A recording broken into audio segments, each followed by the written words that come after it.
வரப்போகக்கூடிய சட்டமன்ற தேர்தல் மிக மிக முக்கியமான தேர்தலாக கருதுகிறேன். 2021ஆம் ஆண்டு நடைபெற்ற சட்டமன்ற தேர்தலின் போது இன்று ஆட்சியில் கூடிய திமுக 505 வாக்குறுதிகளை கொடுத்து ஆட்சிக்கு வந்தார்கள். அதில் பல மிக முக்கியமான வாக்குறுதிகள் தமிழ்நாட்டில் ஆட்சிக்கு வந்தவுடன் அனைத்து மதுக்கடைகளும் மூடப்படும் என்று சொன்னார்கள். வீட்டுக்கு ஒருவருக்கு உத்தரவாதமான வேலை கொடுக்கப்படும் என்று சொன்னார்கள். அதே போல மின்கட்டண உயர்வு இருக்காது என்று சொன்னார்கள். வீட்டு வரி உயர்வு இருக்காது என்று சொன்னார்கள். இதுபோல பலவிதமான வாக்குறுதிகள் கொடுக்கப்பட்டது. அந்த வாக்குறுதிகளிலே 5 6 ஒன்று நிறைவேற்றிவிட்டு மற்ற வாக்குறுதிகளை எல்லாம் கைவிட்டு விட்டார்கள். கடந்த 5 ஆண்டு காலத்தில் தமிழ்நாட்டு மக்கள் ஏழைகள் பரம ஏழைகளாயிருக்கிறார்கள்.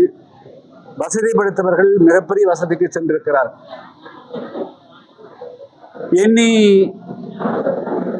ஒரு 150 சட்டமன்ற உறுப்பினர்கள் அமைச்சர்கள் வளம் பெற்றிருக்கிறார்கள். ஆனால் ஏழை மக்களுடைய பாடோ மிகப்பெரிய மோசமான நிலைமை, திண்டாடக்கூடிய நிலைமையில் இருக்கிறது. எனவே 2026 பொறுத்தப்பட்டிலும் ஆட்சி மாற்றம் அவசியம். திமுக ஆட்சி அகற்றப்பட வேண்டும்ங்கிறதா புதிய தமிழகம் கட்சியினுடைய நிலைப்பாடு.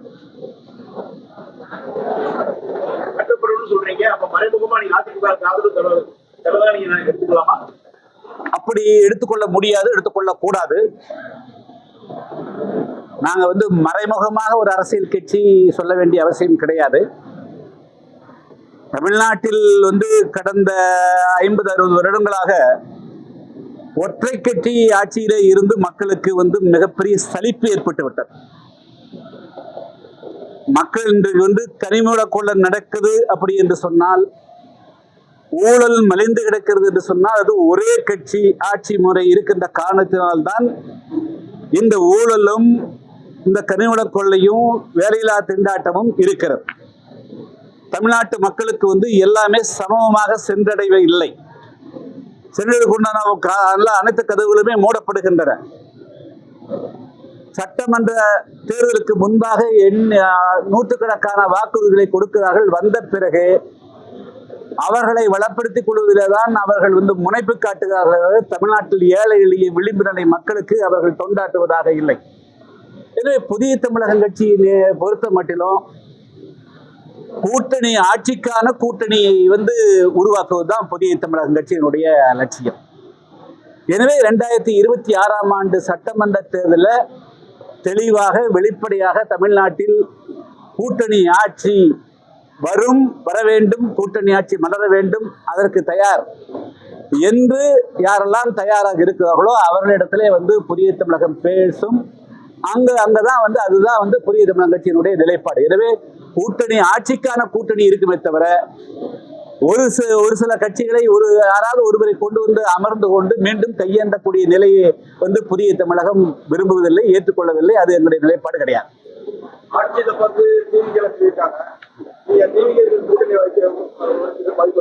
இல்ல, இன்னும் அதாவதுங்க, நாம் தனிப்பட்ட முறையில் ஒரு கட்சியை பற்றி பேச வேண்டியதில்லை. இது பொதுவான அறைகூவல், தமிழ்நாட்டு மக்களுக்கு ஒரு அறைகூவல், அனைத்து அரசியல் கட்சிகளுக்குமே அறைகூவல். தமிழ்நாட்டில் அதாவது இந்தியா சுதந்திரமாகி ஒரு ஜனநாயக குடியரசாகி ஏறக்குறைய 77 வருடங்கள் முடிவிட்டு விட்டது. இனிமேலும் ஒரு எதேச்சகரமான ஒரு சரிவாதிகாரம் கொண்ட ஆட்சி முறை தேவையா? எனவே ஒரு கட்சி ஆட்சி முறைக்கு முடிவு கட்ட வேண்டும் என்று சொன்னால் தமிழ்நாட்டில் இருக்கக்கூடிய அனைத்து அரசியல் கட்சிகளுமே இந்த ஆட்சி அதிகாரத்தை நுகராத, ஆட்சி அதிகாரத்துக்கு செல்ல முடியாத பல அரசியல் கட்சிகள் இருக்கிறார்கள். எல்லோருமே தங்களுடைய அரசியல் நிலைப்பாட்டை மறுபரிசீலனை செய்யணும். கூட்டணி ஆட்சி அமைப்பதற்கு எல்லோருமே ஆயத்தமாகணும். இன்னும் தேர்தல் தேதி அறிவிக்கப்படாத நிலையில எந்த கட்சியுடைய நிலைப்பாடும் இன்னும் உறுதியாக்கப்படலை. அதனால தமிழ்நாட்டில் 2026 ஒரு மிகப்பெரிய புரட்சி ஏற்படும் என்று கருதுகிறேன். நிச்சயமாக கூட்டணி ஆட்சிக்கு பல கட்சிகள் ஒருங்கிணைய வாய்ப்பு இருக்கிறது. இல்ல அதெல்லாம் எங்களுடைய பிரதானமான கொள்கைப்படி ஆட்சியிலே பங்கு பெறுவது, அதிகாரத்தில் பங்கு பெறுவது தான் பிரதானமானது. அப்புறம் பாக்கி மீதி விஷயங்கள்ல சின்ன விஷயங்கள். நீங்க சொன்னீங்க திமுக வந்து 5% 6% தான் வந்து அவங்களுடைய கோரிக்கைகள் நிறைவேற்றிருக்கான்னு சொல்லியிருக்கீங்க.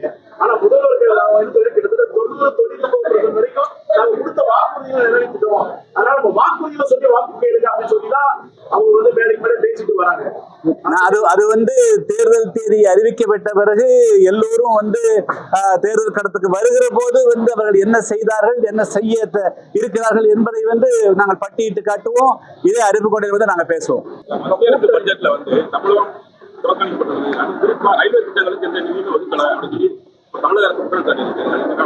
தமிழ்நாட்டில் ஆட்சி இருக்கக்கூடிய அன்பு தமிழ்நாடு முதலமைச்சர் அவர்கள் தேவேந்திர உள்ள வேளாளர்களுக்கு வந்து மொத்தம் வந்து பட்டியல் பிரிவில் வந்து 18% இடஒதுக்கீடு உண்டு. அருந்ததிற்கு 3% போக மீதி 15% இடஒதுக்கீடு வந்து தேவேந்திர உள்ள வேளாளருக்கும் ஆதிராடர் என்று அழைக்கப்படக்கூடிய 15 மீதி இருக்கிற பழைய சமுதாயத்துக்கும் கொடுக்கப்படணும். இந்த 4.5 ஆண்டு காலம் அவரை கொடுத்துக்கிறாரா? அவரு ஆயிரக்கணக்கான மக்களுக்கு கிராமந்தோறும் நம்ம போற அருப்புக்கோட்டை பரிவு சுற்றுப்பிரயாணம் செய்தேன். அதே போல திருச்சூழி ஒன்றியம், காரியப்பட்டி ஒன்றியம், நரிக்குடி ஒன்றியத்தில் போனேன். பல கிராமங்களில் வந்து 3 சென்ட் வீட்டு மனை கூட சொந்தமாக வந்த மக்களுக்கு கிடையாது. இந்த மக்களை எல்லாம் இவங்க ஏன் புறக்கணிச்சாங்க? பல கிராமங்களுக்கு சாலை வசதிகள் கிடையாது. இந்த மக்களை எல்லாம் புறக்கணிச்சாங்க. இவங்க கரெக்டா எல்லாருக்கும் எல்லாரும் இன்க்ளூசிவ் பண்ணிக்கிறாங்களா? இவருடைய பட்ஜெட்ல தமிழ்நாட்டில் வாழக்கூடிய எல்லா மக்களுக்கும் எல்லா திட்டத்தையும் கொண்டு வந்துக்கிறாங்க. எல்லா மக்களையும் உள்ளடக்கிய திட்டங்கள் வைக்கிறாங்களா? கூட்டணி ஆட்சி இல்லைன்னா புதியதாக தடுத்து போட்டு அது ஏங்க வந்து அதாவது வண்டிக்கு முன்னதான் குதிரைக்கு முன்னாடி வண்டி வைக்கக்கூடாது. நாங்க வந்து தேர்தலில் வந்து புதிய தமிழகம் கட்சி நீங்க விரும்புறீங்களா இல்லையா? கூட்டணி ஆட்சி வேணுமா வேண்டாமா? வேணுமா வேண்டாமா? உங்களுக்கு வேணும். நாங்க நல்ல இடத்துக்கு தான் தமிழ்நாட்டு மக்களை கொண்டு வரணும்னு நினைக்கிறோம். தமிழ்நாட்டு மக்களுக்கு ஒரு விடிகாலம் வரும்னு சொன்னால் அது கூட்டணி ஆட்சி தான். ஆட்சியில பங்கு இல்லாமல், அதிகாரம் இல்லாமல் இந்த ஏழை மக்களுக்கு நாங்க என்ன செய்ய முடியும்? என்ன எதிர்பார்ப்போடு வந்துக்கிறாங்க? நாங்க 100 ரூபாய் கொடுத்தோமா, 200 கொடுத்தோமா, 500 கொடுத்தோமா, சாப்பாடு போட்டோமா, பீர் கொடுத்தோமா, பிரியாணி கொடுத்தோம், ஒன்றும் கொடுக்கல. இந்த மக்கள் விடி வந்து ஆயிரக்கணக்கான மக்கள் இருக்கிறார்கள் என்று சொன்னால் எங்களுக்கு இந்த மக்களுக்கு ஒரு விடிகாலம் வரும் நம்பிக்கையோட அந்த மக்களுக்கு நாங்கள் பதில் சொல்ல கடைப்பட்டவர்கள். செய்திகளை உடனுக்குடன் தெரிந்து கொள்ள கீழ்கண்ட கேபிள் மற்றும் டிடிஎச் நெட்வொர்க்குகளில் எம்நாடு செய்தி தொலைக்காட்சியை காணுங்கள். பாதகம் செய்பவரை கண்டால் நாம் பயம் கொள்ளலாகாது பாப்பா. மோதி மிதித்து விடு பாப்பா, அவர் முகத்தில் உமிழ்ந்து விடு பாப்பா. அண்மை செய்திகளை உடனுக்குடன் தெரிந்து கொள்ள இணைந்திருங்கள் எம்நாடு தொலைக்காட்சியுடன்.